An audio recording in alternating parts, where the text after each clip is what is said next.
aula nós vamos falar sobre outros recursos para interação que você pode utilizar nas suas histórias. E esses recursos são muitos, são diversos e você pode inventar ainda outros, mas alguns recursos que eu utilizo, e eu vou usar aqui minha colinha no meu celular.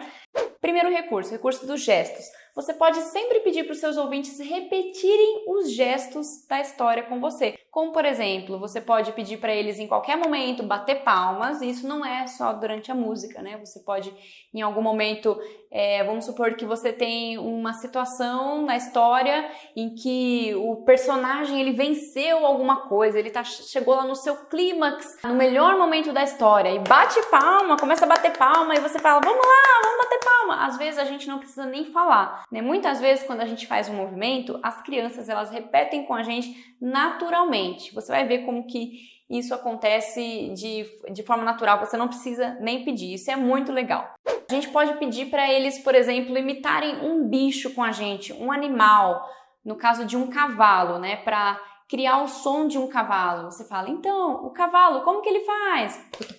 Pocotó, todo mundo, pocotó, pocotó, pocotó. As crianças pequenas adoram imitar gestos de animais. Elefante, né? Você vai apresentar um elefante na história. Como que o elefante faz? Pede para as crianças imitarem o elefante. Você pode pedir para as crianças repetirem os movimentos de um personagem em um certo momento na história, como, por exemplo, comer. A história de Caixinhos Dourado e os Três Ursos. Quando a Caixinhos Dourado e os ursos, né, tem momentos da história em que eles comem o mingau. E aí, eles comeram. Como que eles comeram? Você pede para a criança repetir o movimento. É algo tão simples, mas que ajuda a criança a ficar mais envolvida com a história, né? Esses recursos de interação, eles servem para isso, para prender os seus ouvintes de verdade durante a contação de histórias. Durante a contação de história dos Três Porquinhos, peça para as crianças repetirem junto com você sempre. O assopro, né? Quando o lobo vai assoprar a casa, ou quando ele vai bater na casinha. E o lobo bateu. Como que ele bateu? Tum, tum, tum, tum, tum. Abra essa porta, porquinho. E na hora de assoprar, como que o lobo assoprou? As crianças adoram fazer o lobo assoprando, batendo na portinha, né? Tudo isso. Um príncipe que vai cortar a cabeça de um dragão, um monstro. Vamos lá, todo mundo pega a espada comigo. 1, 2, 3 e já! E as crianças imitam o príncipe também. Isso é uma coisa que eu faço demais durante as minhas contações. Você pode ainda pedir para os seus ouvintes repetirem um movimento que é mais abstrato durante a contação de história, como por exemplo, você conhece a história Sopa de Pedra, de Pedro Malas Artes? Você pode pedir para eles fazerem um foguinho. Olá pessoal, vamos fazer um foguinho? Olha aqui, ele vai agora mexer, né? Mexer a sopa, então vamos fazer um foguinho aqui embaixo. Alguns fazem um foguinho, você pode pedir para mexer o caldeirão, né? Vamos pegar uma colher e vamos mexer na panela, todo mundo, mexe, mexe, mexe. Tudo isso ajuda seus ouvintes a participarem melhor da contação. Outra sugestão é pedir para os seus ouvintes imitarem sons junto com você. Sons de animais, né? Isso é bem tradicional, pedir para as crianças, principalmente as crianças pequenas, imitarem os sons dos animais com você. Ou você pode pedir ainda para eles imitarem os sons de personagem, como o da bruxa, do Papai Noel, a voz do gigante, como que o gigante fala, pedir para eles falarem uma frase da história junto com você, como a frase de um gigante. Tudo isso você pode combinar também antes da história e durante a contação de história você pedir para eles fazerem na hora certa. Um exemplo disso é na história ainda da Sopa de Pedra do Pedro Malas Artes, que quando eu conto essa história, eu peço para os meus ouvintes se prepararem. Antes de eu começar a história, eu falo assim, pessoal, durante a história eu quero a participação de vocês. Então a gente vai fazer o seguinte, toda vez que o Pedro Malas Artes for cozinhar a sopa, eu vou falar assim, e o fogo, ó, ia esquentando, e a água, ó, ia fervendo, e a sopa, ó, ia borbulhando. E aí, você vai fazer junto comigo, tá bom? Vamos treinar, então? E o fogo, ó, ia esquentando, e a água, ó, ia fervendo, e a sopa, ó, ia borbulhando. E eu peço para eles treinarem esses gestos comigo, e depois eles vão fazer durante a história. Uma coisa que eu já fiz também foi pedir para eles memorizarem essas frases para falarem junto comigo. E o fogo, ó, ia esquentando, e a água, ó, ia fervendo, e a sopa, ó, ia borbulhando. É só você treinar antes da contação e no momento certo, como é uma frase que se repete, né, durante a história, você vai pedindo que eles falem junto com você. Dá super certo e eles gostam muito de repetir junto com você. Outro recurso para ajudar os seus ouvintes a interagirem é adivinhação. E esse é um que eu adoro usar. Inclusive, você pode fazer charadas durante a sua contação de histórias, né? Eu tenho histórias que eu conto que às vezes os personagens lançam charadas durante a história e você pede para os seus ouvintes resolverem essas charadas para você. Podem ser charadas bem simples, daquelas que todo mundo conhece, como por exemplo a do alho. O que é o que é? Tem cabeça e tem dente, mas não é bicho e não é gente. Esse é um exemplo de uma charada, uma adivinhação que você pode usar no meio da sua contação de história. Às vezes para um personagem passar de um momento para outro, vencer um desafio. E quando você for apresentar personagens na história, principalmente para animais, você pode sempre usar esse recurso da adivinhação. Como? Vamos supor que você vai falar de um leão. Então você vai dizer assim, ao invés de você falar logo, né? Aí apareceu um leão? Não, você pode falar. E aí apareceu um animal que é o rei da selva. Você não precisa nem perguntar quem é o rei da selva. As crianças já vão falar diretamente. Ah, é o leão! Isso mesmo. Ou você fala, e aí apareceu um animal que faz assim, rar, e você imita o som dele e as crianças já falam logo, é o leão! Ou mesmo se você for começar a sua história com esse personagem do leão, fala, era uma vez um animal que é o rei da selva, ou era uma vez um animal que faz assim, rar. Pensa nisso, principalmente para falar de animais e de outros personagens que são mais característicos, como por exemplo a bruxa ou um gigante. Você vai falar, aí apareceu um homem, que é um homem muito grande, muito alto. Quem que é muito alto? Mais alto que todo mundo? As crianças falam, é o gigante. Então, imagine, quando você estiver preparando a sua história, formas de falar dos seus personagens de maneira que as crianças tentem adivinhar quem são eles. Assim fica muito mais interativo e participativo. Um outro exemplo e o menino encontrou um animal que tem os dentes grandes e as orelhas grandes também. É o coelho! Pense sempre nas características do animal ou no som que ele faz para as crianças adivinharem.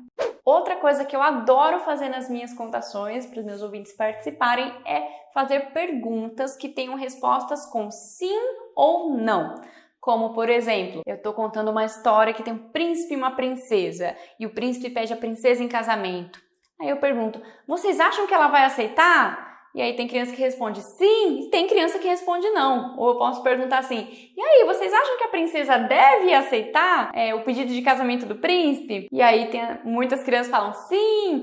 Já aconteceu, inclusive, de eu trabalhar com um final de história alternativo com as crianças, né?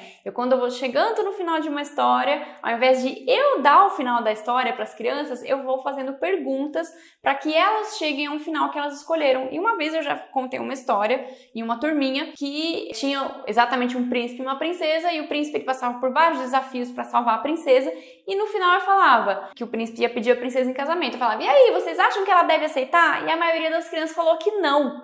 E a história terminou com o príncipe triste, sem casar com a princesa. Coitado. Foi um final meio frustrante, mas foi o final que as crianças escolheram, e acabou que ficou engraçado e elas gostaram de participar. Outro tipo de pergunta com final sim ou não é falar quem aqui já fez tal coisa? Como, por exemplo, estou contando uma história que tem uma praia. Quem aqui já foi pra praia? As crianças falam, eu! Eu sei que muita gente tem medo de fazer esse tipo de questionamento porque às vezes dá espaço para as crianças quererem falar mais, quererem contar mais coisas. Ai, tia, eu fui pra praia no ano passado, e aí? Ficam querendo falar. Nessa hora, se você sentir que você tem o controle da turminha que você está contando a história, faça essas perguntas porque são legais. Se você achar que você não tem controle sobre isso, então é melhor não fazer, ou você pode ir treinando aos poucos. Uma contação que você vai fazer com aquela turma, lança uma pergunta desse tipo lá no meio, e aí, se as crianças quererem falar demais, você só faz assim. Esse é um jeito de lidar com uma interrupção das crianças, que até vai estar na aula de interrupção. Você faz assim com a mão, para não dar espaço para as crianças continuarem falando. Então isso é uma coisa que eu faço.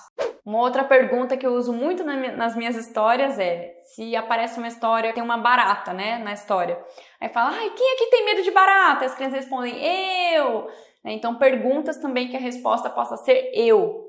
Sim ou não, eu. Então respostas curtas que não vão atrapalhar o andamento da sua história.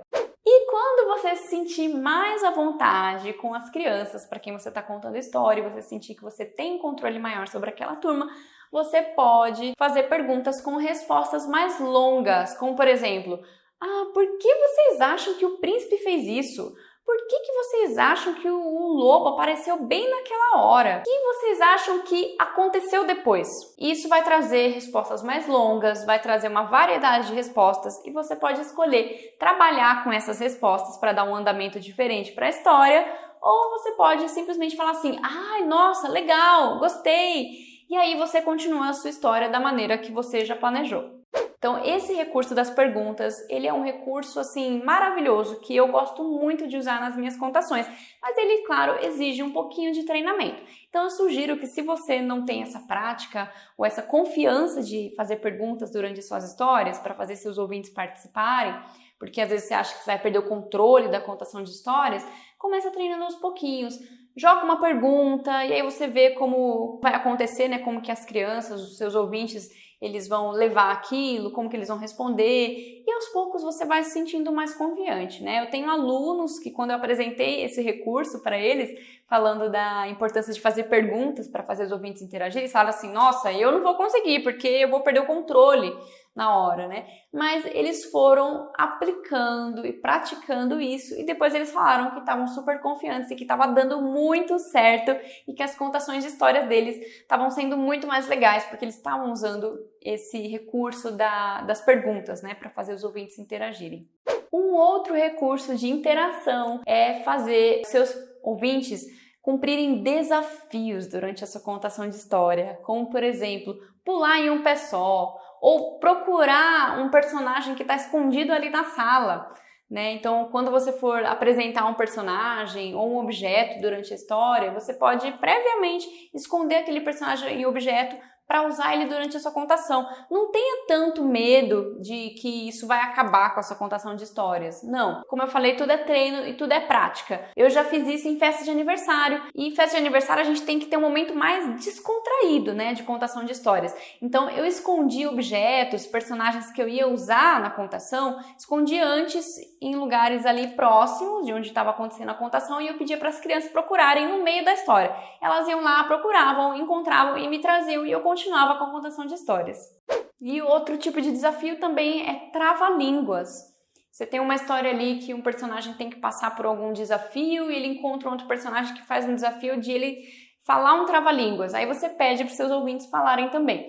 E isso eu uso muito também nas minhas contações, esse tipo de participação e interação, né? Desafios, trava-línguas, adivinhações, porque traz uma riqueza para aquele momento mágico da contação de histórias em que os participantes, os ouvintes, eles se sentem realmente dentro da história. Por isso que eu adoro esse tipo de recurso. E quando você tiver mais tempo para trabalhar bem a sua contação de história, você pode fazer, por exemplo, em sala de aula, encenação com as crianças. Você pode fazer isso mesmo durante a história, você vai improvisando. Olha aqui, Joãozinho, vem aqui, vem fazer esse personagem. Só que, claro, isso exige que você tenha um controle das crianças, um controle maior da turma, né? Ou você pode combinar antes da contação de histórias com as crianças quem vai ensinar cada personagem. Então, esses são alguns recursos de interação que eu utilizo nas minhas contações de história e que você pode utilizar também para aumentar o nível de participação dos seus ouvintes e deixar, assim, as contações de história muito mais divertidas. Vamos para a nossa próxima aula falar agora sobre interrupções durante as histórias.